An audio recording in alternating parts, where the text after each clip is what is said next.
Panibagong vlog na naman ulit tayo ngayon guys. Maaga nag-deliver yung Mighty. At dahil next year pa yan sila babalik dito, kaya ayan, dinamihan ko na yung kumuha natin, no. Medyo marami ngayon yung ating kinuha kasi yung nakaraan is yung ating binayaran is mahigit lang yun 5,000.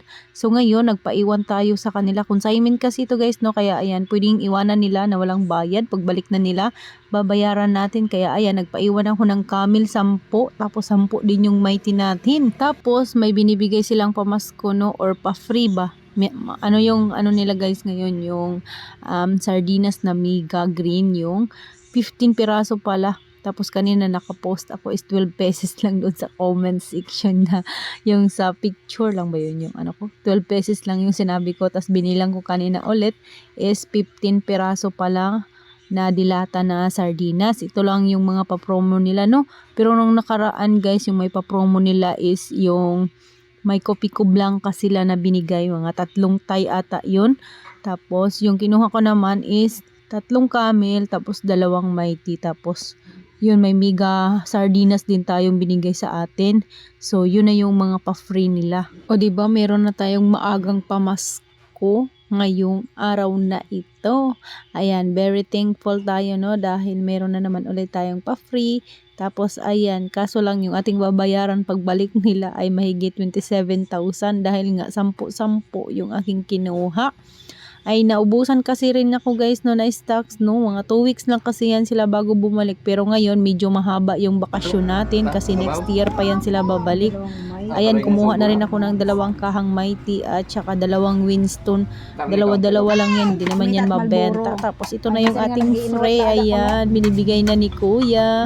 Shout out nga pala sa taga Mighty, o diba? Hindi na kailangan pang mag-login, mag-upwards kasi sa Marlboro guys, ganun yun. Magla-login ka pa doon. Tapos yung ano mo daw doon sa Marlboro is 500 daw every week.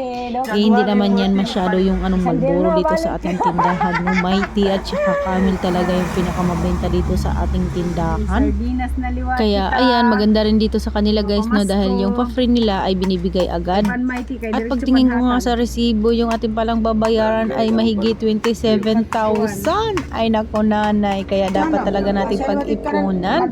So ayan na yung sardinas guys, no. Ayan, binilang ko lahat dyan ay 15 piraso pala, o diba, hindi na masama yun. Magkano yung benta ko sa isang sardinas? 28 pesos. O 28 times 15, magkano yun? Sige, pintahin nyo na lang, kayo na lang mag-calculate dahil wala tayong calculate dito sa akin, nag-voice over ako, o diba, malaking tubo na rin yan sa atin mga katindera.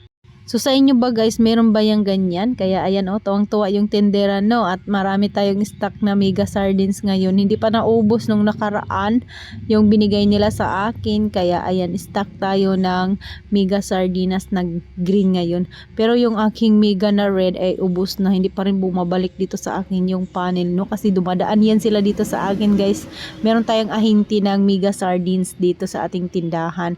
Kaya yung kinukuha ko na lang sa kanila is yung mega red na lang, no, kasi marami tayong stock ng sardinas na green. Tapos mayroon din akong stock dati, marami na yan, naipon ko yung Kopiko Blanca, kaya minsan ay kunti na lang yung aking kinukuha na Kopiko Blanca pag pumunta dito sa atin yung panel. Kaya marami ngayon kasi silang pa-free. Nakakuha na ko yan sa kanila guys, bali 6 Thai ba yun? Kasi 2 beses ako kumuha, may free sila na Kopiko Blanca. Tapos ngayon ay wala na daw, ubos na daw yung pa-free nila na Kopiko Blanca, no, kaya mega na lang daw yung naiiwan ng mga pa-free nila. Pero kumuha pa rin ako ng marami dahil nga mabenta yan ngayong Pasko at saka New Year na natin. Stock na natin yun dahil nga is magpapasko at mag New Year nga, diba? Mabenta yung ating mga sigarilyo, kailangan natin mag-stock. Pati na rin yung mga alak natin, no? Mga alak, mga soft drinks, kailangan talaga natin mag-stock ngayon dahil nga baka magmahal na yung mga soft drinks at saka alak, sigarilyo, o diba? Ganyan, kung mayroon kang maraming puhunan, hala, mag-stock ka na, pero wala nga, ay babay na lang, no? O siya guys, hanggang dito na lang muna yung ating video. Maraming salamat sa inyo. Thank you for watching. At kung nagustuhan niyo yung ating video, please paki-like at paki-share at comment down below kung taga saan kayo. hanggang dito na lang. Paalam. Bukas naman ulit. Ayan, pinapakita ni Inday yung yung kanyang babayaran na 27,000 daw.